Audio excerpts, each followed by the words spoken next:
Hello, everybody. Welcome to episode 419 of the AllYouCanHear podcast. My name is Wenzel, and joining me today is nobody because I am doing this solo. Just this episode, though. Just this episode.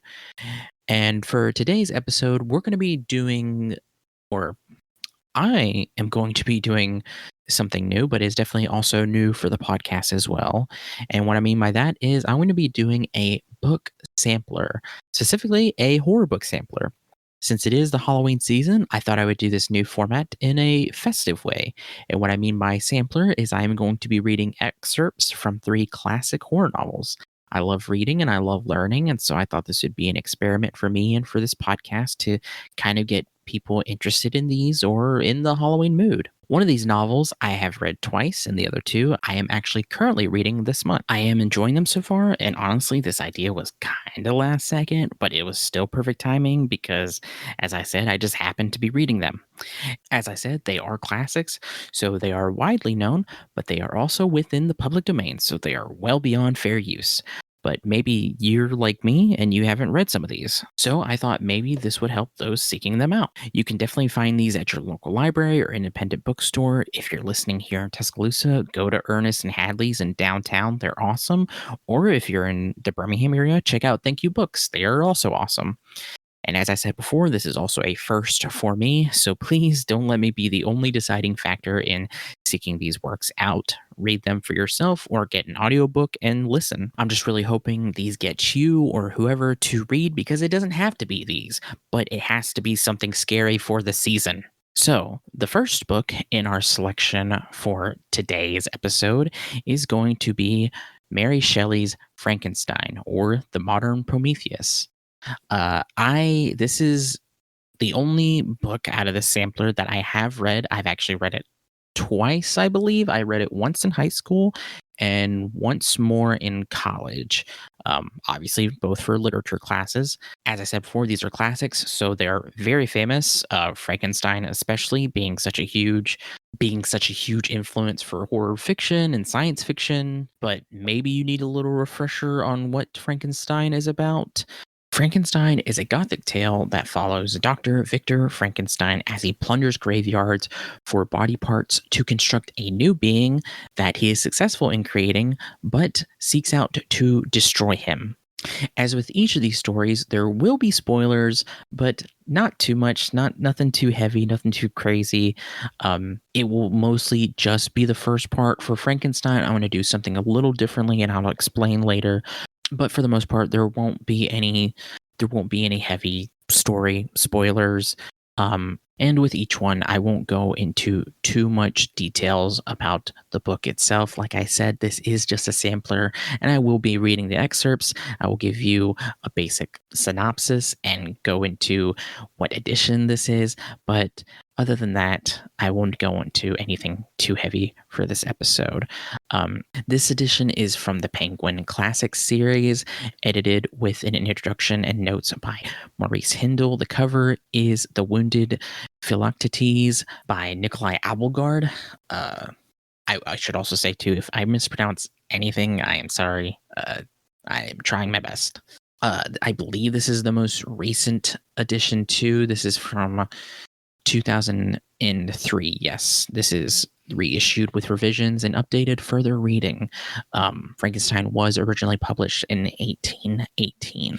Okay, actually, over the course of this episode, as I've been talking, I'm actually going to change what I initially had planned to do. So I know I said I'm going to do something different with Frankenstein. No, I'm actually going to do them all the same way. And that is that what I'm going to do is that since every book is divided into chapters, except Frankenstein is divided up into 3 volumes, and each volume is then broken into chapters. And then the first part of volume 1 is 4 letters. What I'm going to do, and me explaining that really doesn't change or doesn't really affect how I'm doing this. I'm just saying that for the sake of it.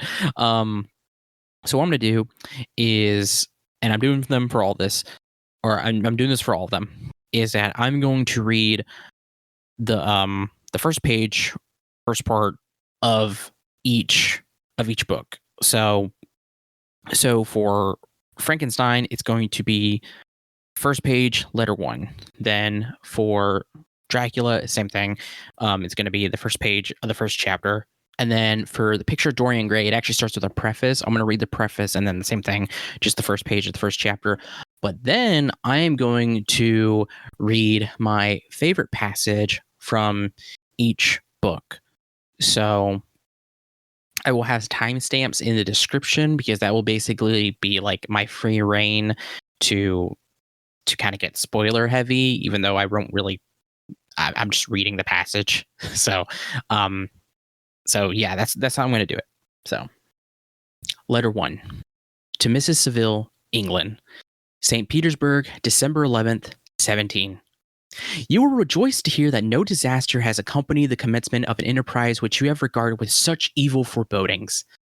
I arrived here yesterday, and my first task is to assure my dear sister of my welfare and increasing confidence in the success of my undertaking. I am already far north of London, and as I walk in the streets of Petersburg, I feel a cold northern breeze play upon my cheeks, which braces my nerves and fills me with delight. Do you understand this feeling? This breeze, which has traveled from the regions towards which I am advancing, gives me a foretaste of those icy climes.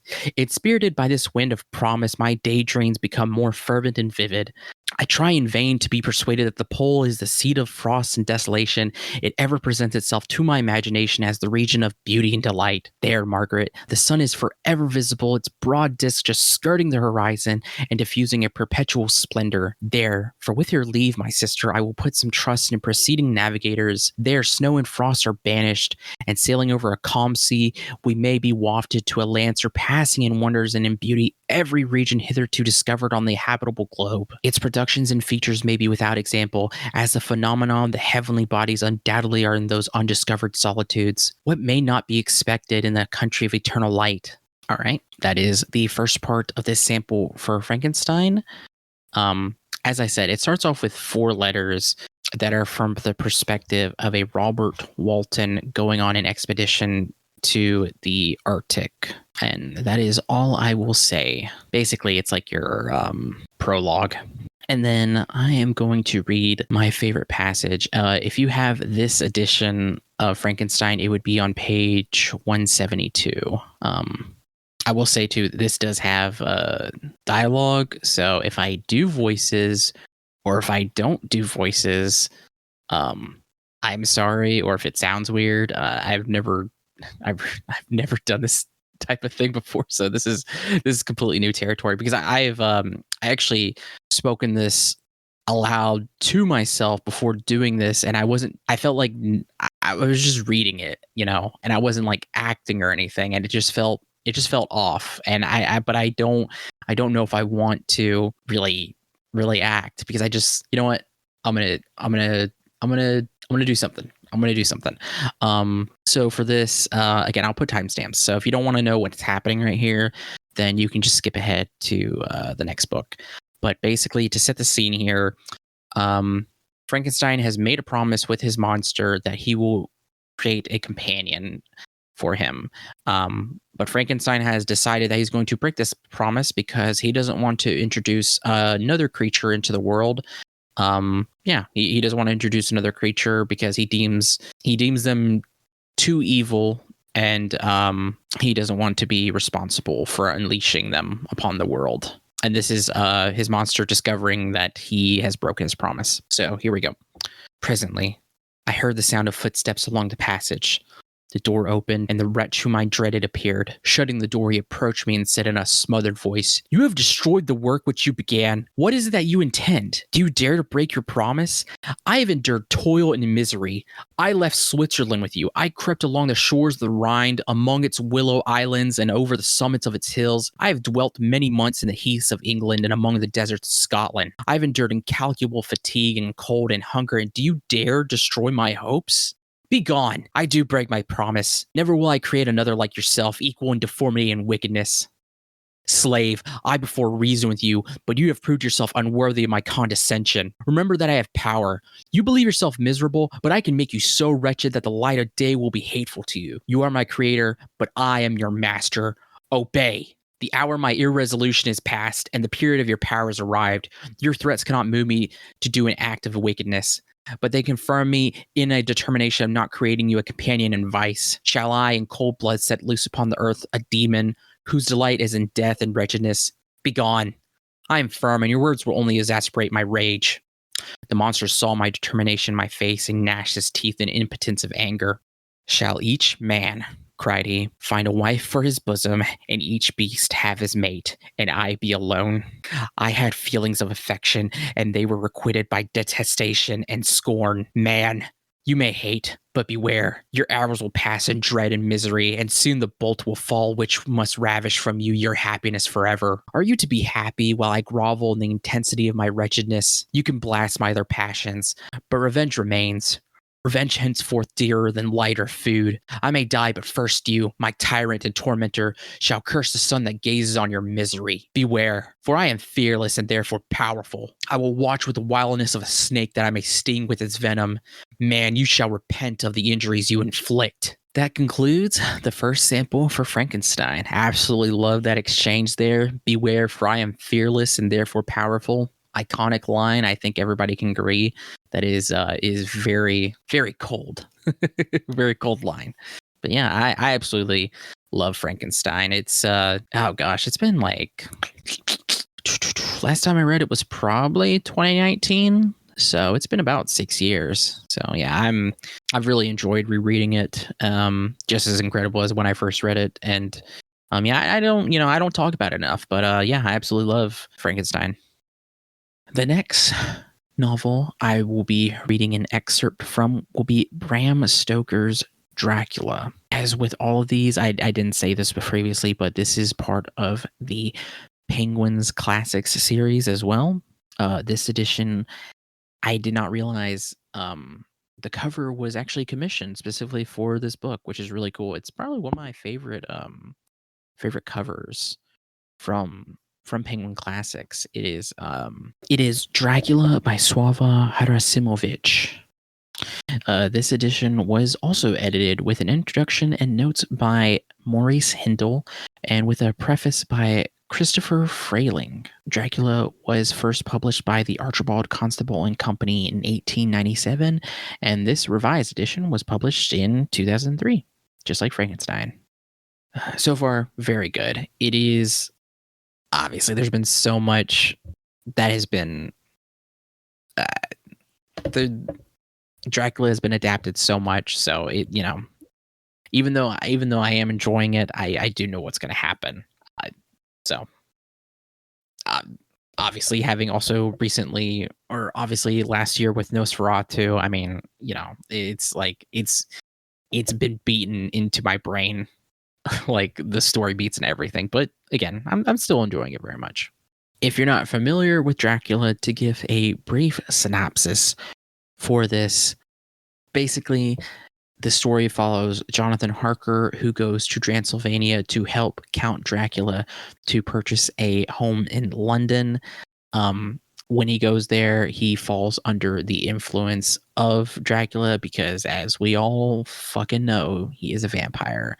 And over the course of the story, Harker starts to uncover things at Dracula's castle, and then eventually he does return to London. And over the course of the story, you feel this impending doom, this raving madness, very almost apocalyptic as Dracula does go to London. Obviously a huge influence on the horror genre as well.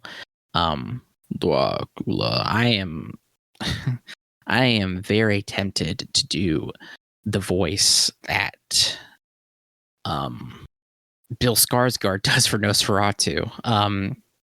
God, it's God, I love it. It's so good. It's so good. Now it's made such an impression on me. Like that is the voice that I hear for Dracula now. So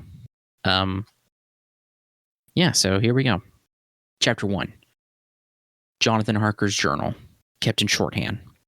3rd of May, Bistritz. Left Munich at 8:35 p.m. on the 1st of May, arriving at Vienna early next morning. Should have arrived at 6:46, but train was an hour late. Budapest seems a wonderful place from the glimpse which I got of it from the train and the little I could walk through the streets. I feared to go very far from the station, as we had arrived late and would start as near the correct time as possible. The impression that I had was that we were leaving the west and entering the east. The most western of splendid bridges over the Danube, which is here of noble width and depth, took us among the traditions of Turkish rule. We left in pretty good time and came after nightfall to Klausenburg. Here I stopped for the night at the Hotel Royal. I had for dinner, or rather supper, a chicken done up some way with red pepper, which was very good, but thirsty. Memorandum: get recipe for Mina. I asked the waiter, and he said it was called paprika Hendel, and that as it was a national dish, I should be able to get anywhere along the Carpathians. I find my smattering of German very useful here indeed. I don't know how I should be able to get on without it. Having some time at my disposal when in London, I had visited the British Museum and made search among the books and maps in the library regarding Transylvania. And it struck me that some foreknowledge of the country could hardly fail to have some importance in dealing with a noble of that country. All right, and that ends the first part of my excerpt for this sample for Dracula.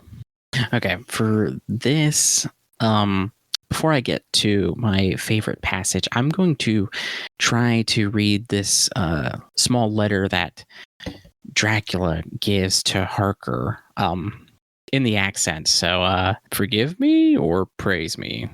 I don't know. I'm just going to try to have some fun. So, my friend, welcome to the Carpathians. I am anxiously expecting you. Sleep well tonight. At 3 tomorrow, the diligence will start for Bukovina, a place on it is kept for you. At the Borgo Pass, my carriage will await you and will bring you to me. I trust that your journey from London has been a happy one, and that you will enjoy your stay in my beautiful land. Your friend, Dracula. Kind of sound like RFK there for a second, for a minute. Yeah. I'm gonna try to listen back to that in post and see how it's probably gonna stay in, because why the fuck not? So yeah, I'm not too far in Dracula, so I don't really have much choice in what I can say is probably my favorite passage, but I do like this one at the end of chapter 1. At last there came a time when the driver went further afield than he had yet gone, and during his absence the horses began to treble worse than ever, and to snort and scream with fright. I could not see any cause for it, for the howling the wolves had ceased altogether, but just then the moon, sailing through the black clouds, appeared behind the jagged crest of a beetling, pine-clad rock, and by its side I saw around us a ring of wolves with white teeth and lolling red tongues, with long sinewy limbs and shaggy hair. They were 100 times more terrible in the grim silence which held them than ever when they howled. For myself, I felt a sort of paralysis of fear. It is only when a man feels himself face to face with such horrors that he can understand their true import. All at once the wolves began to howl as though the moonlight had some peculiar effect on them.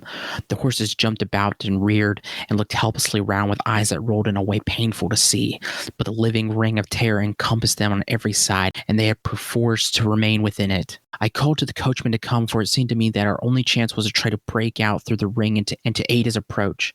I shouted them beat the side of the caleche, hoping by the noise to scare the wolves from that side so as to give him a chance of reaching the trap. How he came there I know not, but I heard his voice raised in a tone of imperious command, and looking towards the sound saw him stand in the roadway. As he swept his long arms as though brushing aside some impalpable obstacle, the wolves fell back and back further still. Just then a heavy cloud passed across the face of the moon, so that we were again in darkness. When I could see again, the driver was climbing into the caleche and the wolves had disappeared. This was all so strange and uncanny that a dreadful fear came upon me, and I was afraid to speak or move. The time seemed interminable as we swept on our way, now in almost complete darkness, for the rolling clouds obscured the moon. We kept on ascending with occasional periods of quick descent, but in the main always ascending. Suddenly I became conscious of the fact that the driver was in the act of pulling up the horses in the courtyard of a vast ruined castle, from whose tall black windows came no ray of light, and whose broken battlement showed a jagged line against the moonlit sky. And that concludes my sample of Bram Stoker's Dracula. And then for the third and final novel, I am going to be reading an excerpt from Oscar Wilde's The Picture of Dorian Gray. This edition has been edited with an introduction and notes by Robert Meagle. To give you a brief synopsis on this, This follows Dorian Gray. And for my third and final book, I will be reading an excerpt from Oscar Wilde's The Picture of Dorian Gray. This Penguin Classics edition has been edited with an introduction and notes by Robert Meagle. And the cover is The Earl of Dalhousie by John Singer Sargent. To give you a brief synopsis of this, I'm just going to read off of the back cover. This story follows Dorian Gray, who, enthralled by his own exquisite portrait, exchanges his soul for eternal youth and beauty. Influenced by his friend Lord Henry Wotton, he is drawn into a corrupt double life, indulging his desires in secret while remaining a gentleman in the eyes of polite society. Only his portrait bears the traces of his depravity. Yeah, I feel like Oscar Wilde is famous. This book is famous, but I feel like there's kind of like it doesn't have the same kind of widespread pop culture impact that Frankenstein and Dracula have, or rather, it doesn't have. Rather, it's not as instantly recognizable as like something like with Dracula or Frankenstein, because obviously those have specific creatures that are tied to them. So, and then they have like, in turn, because they've been adapted so much, have made such a huge symbol and mark. I mean, they've become their own myths, basically. Not to detract from the impact and importance of The Picture of Dorian Gray, but it was first published in 1891, and this edition was published in 2003. All right, and here begins my excerpt for The Picture of Dorian Gray. Again, I will start with the preface and then read the first page of chapter 1. The preface. The artist is the creator of beautiful things. To reveal art and conceal the artist is art's aim.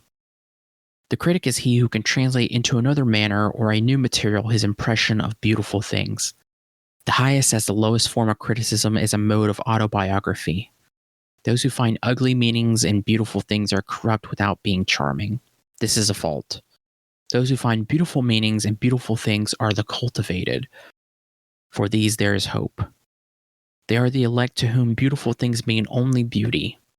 There's no such thing as a moral or an immoral book. Books are well written or badly written. That is all.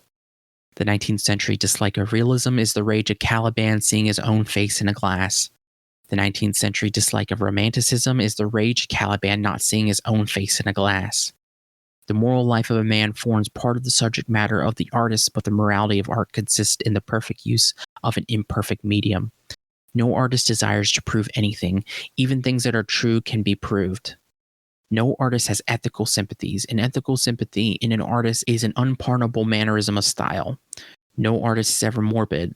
The artist can express everything. Thought and language are to the artist instruments of an art. Vice and virtue are to the artist materials for an art. From the point of view of form, the type of all the arts is the art of the musician. From the point of view of feeling, the actor's craft is the type. All art is at once surface and symbol.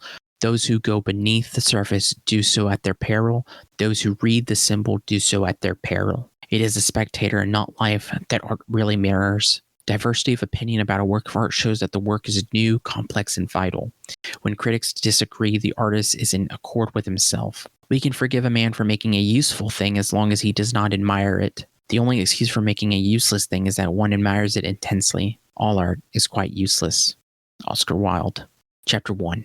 The studio was filled with the rich odor of roses, and when the light summer wind stirred amidst the trees of the garden, there came through the open door the heavy scent of the lilac, or the more delicate perfume of the pink flowering thorn. From the corner of the divan of Persian saddlebags on which he was lying, smoking as was his custom innumerable cigarettes, Lord Henry Wotton could just catch the gleam of the honey-sweet and honey-colored blossoms of a laburnum whose tremulous branches seemed hardly able to bear the burden of a beauty so flame-like as theirs, and now and then the fantastic shadows of birds in flight flitted across the long tussore silk curtains that were stretched in front of the huge window, producing a kind of momentary Japanese effect, and making him think of those pallid, jade-faced painters of Tokyo, who through the medium of an art that is necessarily immobile, seek to convey the sense of swiftness and motion. The sullen murmur of bees shouldering their way through the long unmown grass or circling with monotonous insistence round the dusty gilt horns of the straggling woodbine seemed to make the stillness more oppressive. The dim roar of London was like the bourdon note of a distant organ. In the center of the room,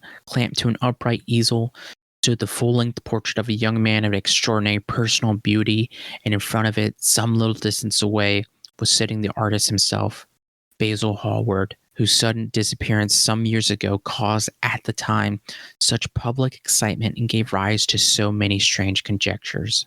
All right, that concludes the first part of my excerpt for The Picture of Dorian Gray. Here is my favorite passage, which is on page 20 of this edition. There's no such thing as a good influence, Mr. Gray. All influence is immoral from the scientific point of view. Why? Because to influence a person is to give him one's own soul. He does not think his natural thoughts or burn with his natural passions. His virtues are not real to him. His sins, if there are such things as sins, are borrowed. He becomes an echo of someone else's music, an actor of a part that has not been written for him. The aim of life is self-development. To realize one's nature perfectly. That is what each of us is here for. People are afraid of themselves nowadays. They've forgotten the highest of all duties, the duty that one owes to oneself. Of course they are charitable. They feed the hungry and clothe the beggar, but their own souls starved and are naked. Courage has gone out of our race. Perhaps we never really had it. The terror of society, which is the basis of morals, the terror of God, which is the secret of religion. These are the two things that govern us. And yet, just turn your head a little more to the right, Dorian, like a good boy, said the painter, deep in his work, and conscious only that a look had come into the lad's face that he had never seen there before. And yet, continued Lord Henry, in his low musical voice and with that graceful wave of the hand that was always so characteristic of him, and that he had even in his Eton days, I believe that if one man were to live out his life fully and completely, were to give form to every feeling, expression to every thought, reality to every dream, I believe that the world would gain such a fresh impulse of joy that we would forget all the maladies of medievalism and return to the Hellenic ideal, to something finer, richer than the Hellenic ideal. It may be, but the bravest man amongst us is afraid of himself. The mutilation of the savage has its tragic survival in the self-denial that mars our lives. We are punished for our refusals. Every impulse that we strive to strangle broods in the mind and poisons us. The body sins once and is done with its sin, for action is a mode of purification. Nothing remains then but the recollection of a pleasure or the luxury of a regret. The only way to get rid of a temptation is to yield to it. Resist it, and your soul grows sick with longing for the things it has forbidden to itself, with desire for what its monstrous laws have made monstrous and unlawful. It has been said that the great events of the world take place in the brain. It is in the brain, and the brain only, that the great sins of the world take place also. You, Mr. Gray, you yourself, with your rose-red youth and your rose-white boyhood, you have had passions that have made you afraid, thoughts that have filled you with terror, daydreams and sleeping dreams whose mere memory might stain your cheek with shame. And that concludes my excerpt of The Picture of Dorian Gray. Yeah, as I said, I've been really enjoying all these books, especially The Picture of Dorian Gray and its and the psychological aspect of it. That passage, especially about self-development, I found that really fascinating. It kind of reminds me. This is gonna sound. I mean, it kind of reminds me of Sukuna from Jujutsu Kaisen, which honestly, this being an influence for that now makes would make a lot of sense. I don't know. It's cool. It's cool to see that connection, if that exists. I don't know. Maybe Akutami never read The Picture of Dorian Gray, but my voice has gotten so hoarse. I've tried drinking water, but it has not helped. So I'm sorry if that last reading was a little rough. I hope you guys enjoyed this. Like I said, this is new for me, and I'm very curious as to what people think. I'm not quite sure if I'll do this again, but it was definitely interesting, to say the least. I don't know. It is kind of difficult though, because with copyright laws to read aloud books, even if it is a short excerpt, um, it does run the risk of getting copyright strikes, which is very frustrating. Especially if you're if you're literally trying to promote the book, but whatever. So I don't know. Maybe we'll do more of this. Maybe with short stories or with more books in the public domain. But thank you, Liz, for listening. We are the All You Can Hear podcast. You can find us on SoundCloud. You can find us on SoundCloud, Spotify, Apple Podcasts, Overcast. We're pretty much everywhere. Really appreciate you. Really appreciate you listening to us and to this episode. You can follow us on Bluesky at aychpodcast.bsky.social. We're on YouTube as well at All You Can Hear, where we upload where all of our episodes have been uploaded, including the VODs from our twitch.tv/AllYouCanHear, including the instruction booklets, VODs, and episodes as well. And lastly, you can follow me, Wenzel, on Bluesky at World of Wenzel and Wenzel's Essentials, and my link tree has links for everything. Thank you.